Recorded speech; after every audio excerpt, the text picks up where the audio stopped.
Halo Sobat Melodi Alam, selamat datang di Bicara Melodi bareng gue Helvan. Dan kali ini kita kedatangan tamu jauh nih dari Bandung, Yahya Fadilah. Hai, halo teman semua, gue Yahya, salam kenal. Hari ini kita mau Ngobrol santai aja sih kita. Iya, santai aja. Ngobrol santai. Kita bakal ngobrol seputaran karir lo di dunia musik, dari awal lo akhirnya mutusin untuk di industri musik gitu. Kalau gue boleh tahu, lo sekarang umur lo 22 tahun ya? Yes, tahun ini gue 22. Tahun ini 22. Kapan sih lo akhirnya mutusin lo senang musik tuh? Di tahun berapa sih akhirnya? Lo boleh ceritain nggak ke temen? Oke, jadi ceritanya gue itu tertarik pada musik. Awal mulanya di tahun 2012, itu berarti lebih tepatnya saat gue masuk SMP. Jadi ceritanya adalah waktu itu gue udah lulus SD, terus udah gitu gue ngeliat abang gue, dia itu homeschool.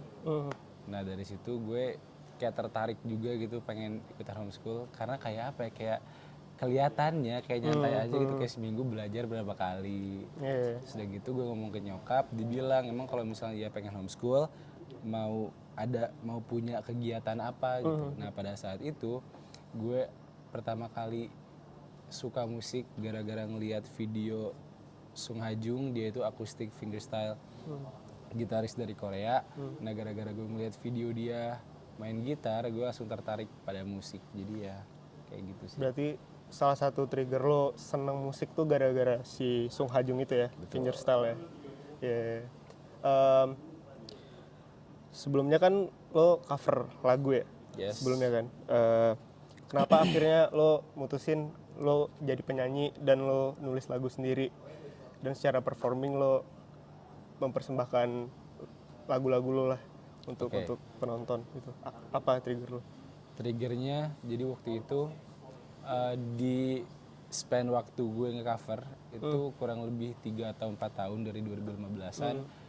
Gue bikin cover terus mulai agak ada bosennya. Nah dari situ di momen itu gak lama Ed Sheeran dia ngerilis lagu yang judulnya Thinking Out Loud.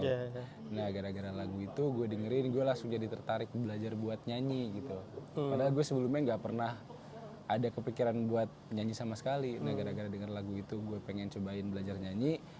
Tapi gue pun nggak yang ngambil latihan vokal atau minta ngajarin orang buat ngolah vokal sih. Jadi emang bener-bener nyanyi sendiri aja ya, kayak di kamar mandi kan gue nyanyi kayak gitu-gitu. Berarti lo mulai seneng musik tuh gara-gara si Ed Sheeran ngerilis lagu Thinking Out Loud. Yes. Ini kayak lo ngerasa ini gue banget nih lagu. Iya. Lo ngerasa gitu. Untuk gue tertarik untuk nyanyi ya. Terus kan lo udah mulai bikin lagu sendiri, lo udah ngerilis album juga kan di tahun 2022 ini kan. Yes. Lo boleh ceritain nggak gimana sih proses kreatifnya pas lo bikin album? Oke. Jadi gue itu ini gue backstory sedikit ya. Kan gue pertama awal rilis lagu di 2019 akhir Desember gitu. Itu yang Keep You Safe. Terus udah gitu berjalan setahun 2 tahun dan pada akhirnya gue rilis 5 single totalnya.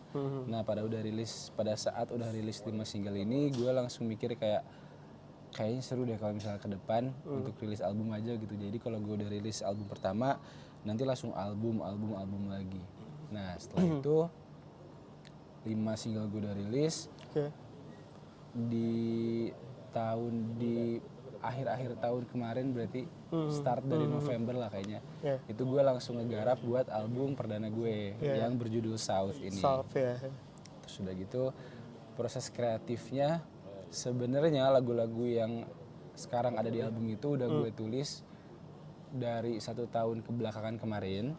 Cuman untuk bagian produksinya kayak nge-take vokal, rekam instrumen, virtual instrumen segala macam itu habis dalam jangka waktu kurang lebih 2 bulan lah. 2 bulan? Iya itu sebenarnya bisa dibilang ngebut sih. Ngebut banget ya? Iya kayak ngejar deadline gitu buat ngerjain total 7 lagu yang baru, kan 5-nya udah gue rilis. Ya itu ngebut sih. Berarti setelah lu masuk ke studio, tapi lagu itu udah jadi ya. Tapi Iya. belum diproduce aja gitu ya. Iya, betul, Belum di ya. Menarik sih. Lo ceritain nggak siapa aja sih yang terlibat di album lo? Apa lo sendiri? Oke. By organik aja lo sendiri kerjain gitu di kamar? Apa ada yang terlibat nggak di album lo? Jadi orang-orang yang terlibat di album gue itu ada 2 orang. Itu namanya Kevin Rinaldi, dia sebagai yang bantu buat ngeproduce-nya. Udah gitu ada namanya Andika Astapraja. Oke. Iya, dan dia ngebantu di bagian mixing mastering. Dan itu teman lo, Iya, teman sepermainan lo. Iya, betul. Wah, seru lah ya. Dan sebenarnya album itu dikerjain dari gini, kan gue dari Bandung nih. Nah di Bandung itu di daerah Dago itu ada kayak gue sih nyebutnya kondo. Iya, si daerah tempat itu. Kayak cabin house, rumah-rumah kayu gitu, terus dia berderetan. Ya mungkin kosan kali ya dibilangnya. Nah terus udah gitu kita ngerjain album selama 2 bulan itu di situ. Oke. Jadi emang nyewa tempat itu, terus ya kita jadiin studio. Buat workshop lah ya. Iya. Buat workshop. Gitu. Berarti lo banyak nulis lagu di album lo itu di cabin house itu? Kalau nulisnya enggak.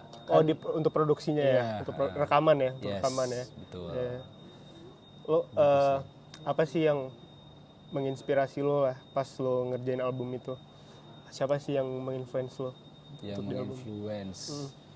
Sebenarnya masih belum jauh dari yang influence gue nyanyi, yaitu Ed Sheeran. Iya, karena emang musik-musik gue juga dari awal gue rilis single pertama itu ya vibe-nya folk, terus tetap main instrumennya akustik gitar gitu. Ya, jadi masih belum jauh dari itu sih.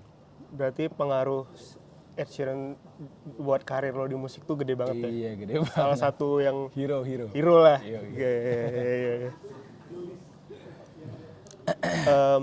Gue ngecek nih di Spotify. Tadi sih baru. Gue ngecek lagu lo yang Keep You Safe. Itu jumlah streamingnya udah 44 juta. Apa yang bikin lagu itu menurut lo bisa booming banget gitu dari sudut pandang lo? Jujur gue sebenarnya nggak tahu juga ya kenapa. Ya mungkin selain karena emang lagunya enak, kan maksudnya selera orang beda-beda gitu ya untuk dengerin lagu. Dan mungkin lagu ini buat mayoritas orang enak.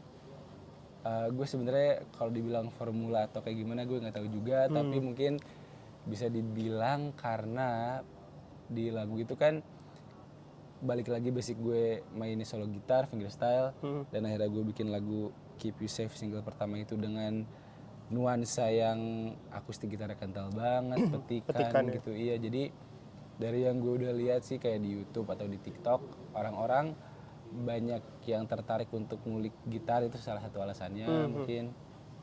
Terus udah gitu naiknya sendiri itu kan pertama kali di TikTok. Gue inget banget tuh masa-masa gue ngecek kayak sound Keep You Safe tuh yang make 1, 2, 3 puluhan gitu sampai udah mulai ratusan. Terus udah gitu angkanya makin nambah lagi, terus gue kayak oh iya berarti emang orang-orang yang suka lagu ini dan akhirnya tahu lagu ini ya emang berawal dari TikTok sih. Gitu. Berarti awalnya dari konten TikTok tuh si lagu itu mulai booming ya. Betul. Kebanyakan konten apa tuh? Nah padahal tapi gue itu nggak main TikTok soalnya. Maksudnya bukan gak main sih ya, gue kalau nge-scroll terus gue upload 1-2 video mah ya ada, cuma maksudnya gue nggak yang aktif gitu di sana. Nggak pengguna aktif banget lah. Terus kalau gue lihat dari orang-orang yang pakai sound di video mereka itu mostly sih kayak orang pacaran, bucin. Terus udah gitu mereka dengan peliharaannya, gak tau kenapa itu gue lumayan banyak lihat, sama orang yang ngulik gitar. Ya paling sisanya nge-cover ya. Kebanyakan dari TikTok itu lagu untuk Keep You Safe itu dari cover ya. Kebanyakan bikin konten itu ya. Ada hal menarik. Gue pengen tahu lagu lo yang berjudul Safe. Oke. Itu tuh cerita tentang apa sih? Apakah pengalaman pribadi lo ataukah pengalaman temen lo. Saved, oke. Saved itu ini sebenarnya salah satu lagu yang bisa gue bilang spesial dari album ini karena Saved ini satu-satunya lagu yang menceritakan tentang orang-orang yang udah nge-support gue, orang-orang yang Sekeliling lo ya.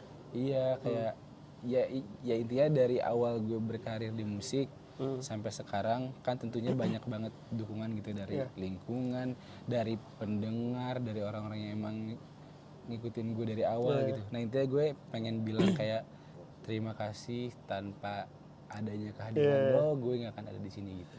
Lagu itu lo representasikan untuk support system lo lah. Yes, Ya, betul. bentuk terima kasih dan apresiasi lo lah terhadap mereka ya. Betul. Sabi sih, keren lo. keren. Gue ada beberapa pertanyaan yang mungkin lo rasain gitu, mungkin lo tahu lah. Kan sekarang udah banyak banget ya platform media sosial, YouTube, ada Instagram, ada TikTok, ada banyak lah. Lo ngerasa ada komen-komen yang gak lo senangin lah, kayak the most hateful comment gitu. Oke. Pernah yang lo dapet tuh ngerasa, aduh kok gini ya gitu, pernah gak sih? Gue paling pernah ngedapetin komentar yang kurang menyenangkan, komentar yang negatif tuh sebenarnya kalau semenjak gue udah rilis lagu, gue belum pernah lihat jujur gitu ya. Tapi adanya waktu gue masih bikin fingerstyle solo gitar, itu ada yang kayak bilang, Apa tuh? sebenarnya mereka nggak ngekomentarin cara main gue, tapi lebih ke ngomentarin ekspresi gue waktu main. Kayak muka gue gimana, mimik lo ya. Iya. Terus kan gue kayak ya udah sih, kan ini orang, kan gue main gitar ya, kayak ya udah aja gitu. Ya gue mau mengekspresikan diri gue gitu. Tapi yang dikomentarin ekspresi gue, terus kayak ya udah, paling gitu doang sih.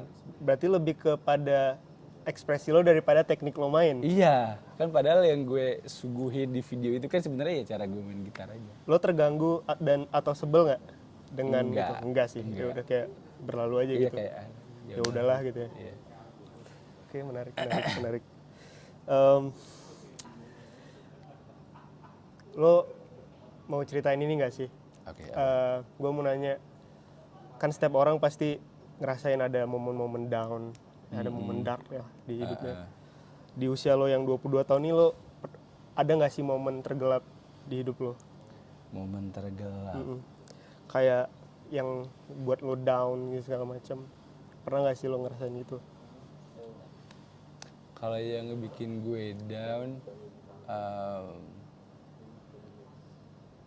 kayaknya yang gue sekarang bisa pikirin cuma ada satu hal sih. Jadi di rentang waktu gue awal tertarik untuk bermusik di 2012 itu, kan itu gue baru lulus SD. Nah di rentang waktu itu juga bokap gue udah nggak ada. Oh oke. Nah Duka cita. iya, jadi kayak Oke. pas di rentang waktu gue nemuin apa yang gue suka, tapi ya ada sesuatu yang meninggalkan gue juga gitu. Dan ya itu apa ya, tapi nggak tahu sih, mungkin karena gue juga masih kecil gitu ya. Gue sedih waktu itu, sedihnya nggak begitu kerasa. Sorry, itu di umur lo berapa sih? Pas lo kehilangan bokap lo? 12 ke 13 berarti. 12-13. Iya. SD lah. Iya betul. Nah terus pas udah gitu,